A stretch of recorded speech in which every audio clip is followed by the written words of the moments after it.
रोता रहा, चिल्लाता रहा, देता रहा दुहाई, मांगता रहा माफी, लेकिन नहीं पसीजा किसी का दिल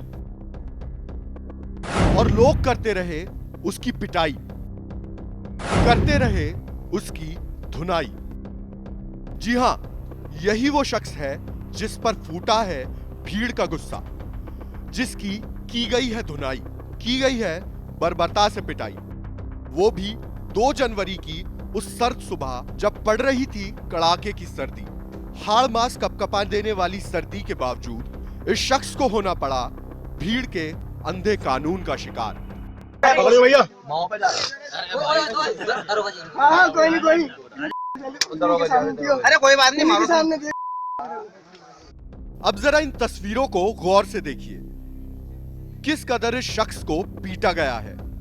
कोई डंडे से पीट रहा है, तो कोई लात और घूंसों से, तो कोई थप्पड़ों से इसकी धुनाई कर रहा है। ये भी देखिए, ये शख्स तो इसके ऊपर ही चढ़ गया।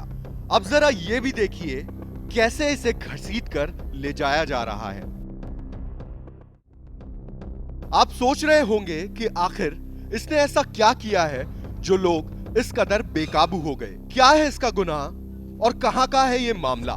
तो चलिए सस्पेंस खत्म करते हैं और बताते हैं आपको पूरा मामला।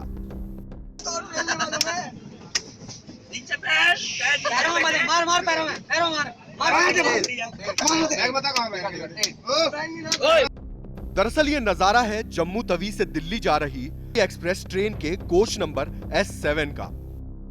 और ये वो शख्स है जिस पर यात्रियों के बैग और सामान चुराने का आरोप है।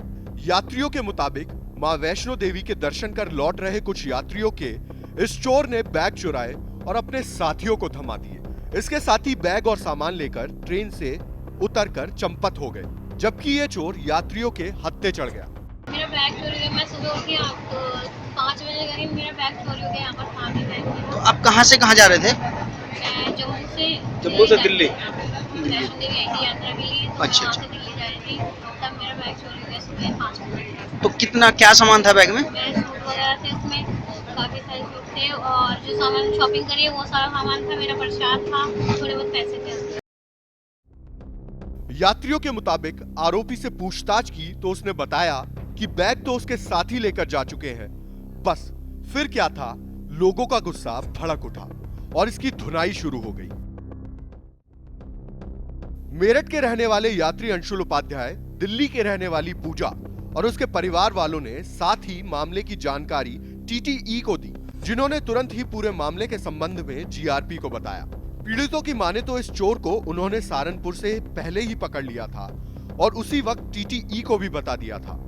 बावजूद इसके ना तो RPF और ना ही GRP के किसी जवान ने मौके पर आने की जहमत उठाई। सो रहा था तो यहाँ पे मेरा बैग रखा हुआ था। उसके बाद मतलब जब देखा तो बैग नहीं था यहाँ पे। अच्छा, तो वो वहाँ पे पकड़ा गया, उसको पीटा, उसने कुछ नाम वाम बताए होंगे। हाँ। लेकिन हमारे के आसपास बैग चोरी हुआ। बैग नहीं मिल पाया।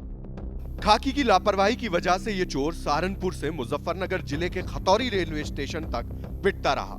खतौली पहुंचने पर GRP के 2 जवान कोच नंबर S7 में आए और चोर को अपने कब्जे में लिया, जिसके बाद पूजा और अंशुल की तहरीर पर चोर को मेरठ सिटी स्टेशन पर GRP थाना पुलिस के हवाले कर दिया गया।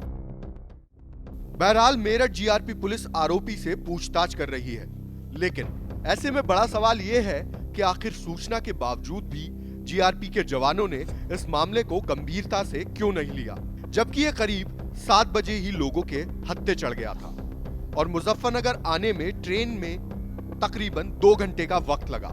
यानी 2 घंटे तक इस चोर को भीड़ ने जमकर पीटा। ऐसे में अगर इसके साथ कोई अनहोनी हो जाती तो कौन जिम्मेदार होता, GRP या भीड़? इस सवाल का जवाब किसी के पास नहीं है। Amit Saini, India crime.